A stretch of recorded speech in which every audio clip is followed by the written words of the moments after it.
A sweeping police crackdown on organized crime in Quebec has recently led to more than 30 arrests in a single week, with authorities warning that more are expected. On the surface, it looks like a standard law enforcement victory, a decisive blow to the chaotic rise of the Blood Family Mafia. But beneath the headlines lies a detail that unnerved investigators more than the violence itself: the money, specifically $250,000. That is how much the Canadian government was offering for just one name. This was not a bounty for a notorious cartel leader entrenched in the mountains of Sinaloa, nor was it for a seasoned hitman with decades of blood on his hands. It was for a man in his late 20s with no fixed address, no public image, and a crew that seemingly materialized out of thin air. His name is Dave Turmel. But what makes this case truly terrifying is not the sum of money on the table. It is the fact that nobody touched it. Not his crew, not his opportunistic rivals, and not even the enemies who desperately wanted him dead. In the criminal underworld, loyalty usually has a price tag, and $250,000 is enough to make even the most hardened gangster reconsider their alliances. Yet the reward sat unclaimed. This silence spoke louder than any wiretap. It proved that the man they were hunting was not just a fugitive running from the law, he was a ghost. He was an entity who managed to wage a full-scale war from across the ocean, leaving behind nothing but encrypted devices, burner phones, and a silence so heavy that not even the bodies he left in his wake could break it. The authorities were chasing a phantom who had mastered the art of modern warfare before they even realized the game had changed. The first clues of this new regime were so scattered that police did not initially treat them as connected incidents. A drug dealer quietly goes missing in Levis. An SUV explodes in a controlled detonation outside a known biker stash house. Then came a failed kidnapping, followed swiftly by a retaliation murder. It culminated in a gruesome discovery: a dismembered teenager left outside a Hells Angels clubhouse like a grotesque warning sign. At the time, law enforcement did not have a name to attach to the brutality, just a series of crime scenes, burned, mutilated, and buried. The evidence pointed to a new player, but the methodology was unfamiliar. Whispers began to surface of a crew calling themselves the Blood Family Mafia. They were young, masked, and ruthless. Unlike the traditional biker gangs that dominated Quebec for decades, they wore no patches and held no respect for history. At the center of this storm was Turmel, issuing orders through encrypted chats while moving like a shadow across Portugal, Morocco, and Italy, without leaving a digital trace. He was born in the late 90s, coming of age in a province recovering from the biker wars, where the Hells Angels controlled the flow of drugs, money, and silence. But Turmel did not want a seat at their table. He wanted to burn the table down. He figured out early that fear could move faster than respect. And while the police were looking for a traditional gang leader, Turmel was building a network that operated more like a terrorist cell than a crime family. By the time he reached his early 20s, Dave Turmel had carved out a reputation that had less to do with the volume of product he moved, and everything to do with the violence he unleashed. He was not just pushing methamphetamine and cocaine into the local market. He was actively dismantling the established order. In the traditional Quebec underworld, disputes were often settled with quiet, sanctioned hits to avoid police heat. Turmel, however, was not interested in quiet. He was making examples. Dealers who crossed him did not just disappear into the night. Homes belonging to rival crews were firebombed, while neighbors watched. Victims were not just killed. They were dismembered, burned, or dumped in broad daylight in public spaces. This was not accidental chaos. It was intentional branding. Each horrific act left a message that resonated across the street: cross us, and you won't just die, you will vanish louder than you lived. His crew, the Blood Family Mafia BFM, represented a terrifying evolution in organized crime. They were small, efficient, and completely disconnected from the rigid politics of the biker gangs that had ruled for decades. They wore no patches, performed no initiation rituals, and held zero respect for legacy. This generational divide came to a head over the infamous street tax. For years, the Hells Angels demanded a 10% cut of all independent drug profits, a feudal rent paid for the privilege of operating without consequences. To refuse the tax was a death sentence, and most who tried were dead within a week. Turmel did not just refuse to pay. He viewed the tax as an insult. He built a counter-system where fear replaced negotiation, and loyalty was enforced, not through brotherhood bonds, but through immediate, terrifying threats. He did not need an army of soldiers. He needed control, and he maintained it through a core group of lieutenants who were just as ruthless as he was. There was Rubens Dennis, the quiet tactician and second-in-command, known for his logistical mind. Then there was Old Boy Ivan, the enforcer, whose name became synonymous with firebombings, and who possessed an uncanny ability to disappear just moments before police raids. Turmel ran this crew like a CEO of violence. Profits were instantly laundered through cryptocurrency mixes, making the money trail nearly impossible to follow. Orders were relayed through ghost accounts on encrypted apps, ensuring that the command structure remained invisible. Everything was coded, layered, and disposable. When the legal pressure finally descended in early 2023, Turmel did not blink. He simply executed his exit strategy. He disappeared into Europe, first surfacing in Portugal, then Morocco, then Greece, and eventually Italy. But the terrifying part was not his flight, it was his connectivity. Even from halfway across the world, his influence held firm. Orders still landed on burner phones in Quebec. Targets were still torched, people still vanished. The myth of Dave Turmel only grew larger. The underworld was forced to ask a chilling question. What kind of man stays in absolute control after disappearing from the map, and how long can someone like that outrun both the empire he challenged and the one he built himself? February 2023 marked the beginning of the end for the old order. There was no formal announcement, no press release, and no blood spilled, at least. Not initially. It started with a subtle but seismic shift in the accounting books of Quebec's underworld. Dave Turmel simply stopped paying the Hells Angels their mandatory 10% street tax. He did not ask for permission, nor did he warn anyone of his intentions. He just cut the line. In the rigid hierarchy of Quebec's organized crime, this was not just a bold business move, it was a suicidal act of defiance. For decades, the Angels had crushed anyone who withheld a single dollar. But Turmel was betting that the old rules no longer applied to a ghost. The silence did not last long. By March 2023, the Cold War turned hot. A dealer affiliated with the Hells Angels disappeared without a trace, no struggle heard, no body ever found.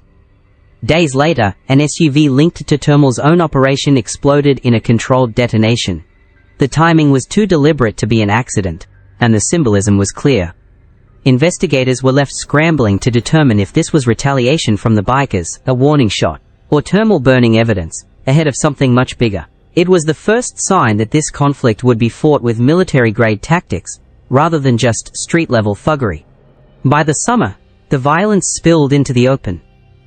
In June 2023, a brazen kidnapping attempt targeted a high-ranking member of the Hells Angels. The hit failed, leaving one person dead, but the message was received. No one claimed responsibility, but investigators quietly began tying the incident to the BFM. Surveillance picked up a spike in chatter, coded phrases, sudden silent zones, and money moving through unknown hands. By this point, police finally had a name and a pattern. Dave Turmel was no longer just a rumor. He was the center of Quebec's most dangerous turf war.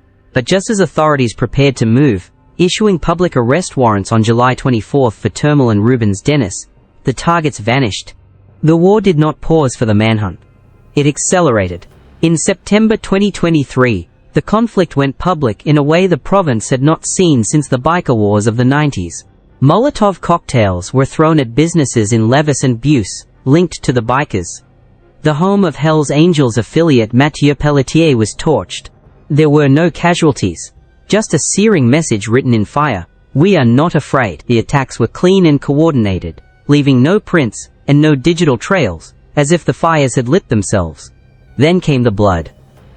On February 19, 2024, a hostage crisis erupted inside a rural home in St. Malachy. 4 people were shot, 1 died, and 3 were left critically injured. It was a chaotic scene that investigators linked within hours to the BFM. Was it a purge within Turmel's own ranks, or a betrayal? Before that question could be answered, the response came. On September 16, 2024, a body was found outside a Hells Angels clubhouse in Beauce, or what was left of one. The victim was a teenage BFM associate, dismembered, burned, and plastic-wrapped. It was a grotesque warning, but for the first time in this war, the message did not come from Turmel. It was coming back at him. The Angels had finally found a way to hit the ghost where it hurt, proving that even a digital empire bleeds. By late 2022, the killings had become too frequent, and the targets too precise for law enforcement to ignore. The traditional players, the bikers, the cartels, the street gangs, wanted no part of claiming these hits. The violence was toxic, bringing heat that disrupted business for everyone. Recognizing that they were dealing with a new breed of criminal, Quebec's organized crime division launched Project Malign. Their objective was deceptively simple: map out the Blood Family Mafia, and, more importantly, find the man pulling the strings from somewhere overseas. But as analysts began to pull at the loose threads, what they found looked nothing like a local drug crew. Early into Project Malign, the investigation shifted from the streets to the digital realm.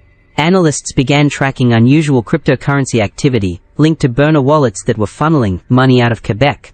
They traced drug routes weaving through South Shore towns that previously had no connections to organized crime. Most alarmingly, phone pings associated with the group's leadership seemed to defy physics, bouncing across international towers in under 3 hours, far too fast for commercial flights, indicating sophisticated VPN spoofing or the use of cloned SIM cards.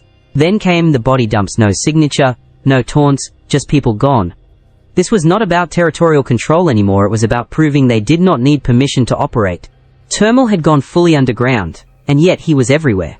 After 18 months of intense surveillance, police finally made their move in February 2024. They executed simultaneous raids across Quebec, hitting stash houses, safe locations, and suspected crew affiliates in Lévis, Beauce, and Trois-Rivières. The operation was massive. 18 people were arrested, and a trove of weapons, encrypted laptops, and stacks of forged IDs were seized. It was a tactical victory, but a strategic failure. The primary targets, Dave Turmel and Rubens Dennis, were gone. Investigators concluded that the pair had fled months earlier, utilizing ghost flights and falsified travel histories to slip through the dragnet. Interpol was quietly briefed, and a global red notice was drafted but kept sealed from public view. The authorities wanted them cornered, not scared deeper into hiding. The first real break in the international manhunt came on February 29, 2024. Rubens Dennis, Turmel's right-hand man, was captured in Lisbon, Portugal, during a joint sting operation with local authorities. The arrest was anticlimactic but revealing. Dennis surrendered without resistance while sitting in a quiet hotel room under a false identity. But inside that room, police found the infrastructure of a mobile empire, cash from 4 different countries, 2 encrypted phones, and a notebook referencing drop zones in Greece, Spain, and Rome. That was when the picture changed completely. Turmel and Dennis had not just fled to survive. They were still orchestrating the war back home. A message intercepted by a police contact shortly after, encrypted and untraceable, contained just 2 coordinates, and a phrase: "He is tired of moving." Whether this intel came from a disgruntled BFM insider, lured by the unclaimed $250,000 reward, or someone trying to trade information for immunity, the data was real. It pointed away from the chaotic streets of Lisbon, toward a quiet, upscale holiday villa outside Rome. Authorities in Italy were immediately mobilized. A sealed international arrest warrant was activated, setting the stage for the final confrontation. March 27 or 28, 2024. The exact moment is blurred by time zones, but somewhere between midnight and sunrise, a tactical team breached the perimeter of a private villa outside Rome. They expected a firefight. After all, they were hunting a man who had burned houses, ordered dismemberments, and waged a war against the most powerful biker gang in the world. But when they entered the hallway, they found no weapons raised, no barricades, and no resistance. Dave Turmel was standing there, barefoot, waiting. The villa itself was less of a hideout, and more of a command center. Scattered across the rooms were the tools of a modern ghost: a forged French passport, 6 burner phones, stacks of SIM cards, and multiple USB drives encrypted beyond the reach of standard decryption tools. But the most chilling discovery was analog: a handwritten logbook containing coded deliveries, names of bank routes, and a map of everything he had built. Italian authorities confirmed his identity quickly, detaining him at Regina Coeli, Rome's historic high-risk prison. But Turmel's capture did not bring the closure Canadian authorities had hoped for. Instead, it triggered a complex legal tug-of-war. Italy immediately asserted its jurisdiction. Under European law, crimes committed within their borders take priority, and Turmel had allegedly violated multiple Italian drug and weapons statutes during his stay. While Canadian prosecutors filed a formal extradition request within 48 hours, citing charges of conspiracy, narcotics trafficking, and domestic terrorism linked to the St. Malachy hostage crisis. Italian prosecutors pushed back. They proposed filing charges locally first, citing sovereign priority. For now, Turmel sits in a Roman cell, waiting. There is no plea deal, no public defense, and no press statement. He has not spoken to the court, law enforcement, or his own attorneys. He simply waits. The implications of what was found in that villa are far more terrifying than the man himself. The encrypted devices are still being cracked, but early reports suggest banking trails, dead drop routes, and client lists that extend far beyond Quebec, possibly tying into South American trafficking syndicates. If true, Turmel was not just starting a turf war, he was building a pipeline. Analysts now wonder if they are staring down the blueprint of a modern cartel, one that is decentralized, coded, and global. Turmel's arrest ended the manhunt, but it did not end the war. In the streets of Quebec, pockets of the Blood Family Mafia still operate, albeit more discreetly. Retaliation continues, just in different forms. The real danger now is not what Turmel did, but who watched him do it and took notes. Was he merely a gang leader? Or was he the prototype for a new era of crime that requires no patches, no oaths, and no borders? If he talks, dozens of people could go to prison. If he stays silent, authorities will have to find the rest on their own. If this story of violence, defiance, and the digital evolution of organized crime gripped you, hit the like button, subscribe, and turn on notifications. We are telling the stories most fear to touch. Thank you for watching.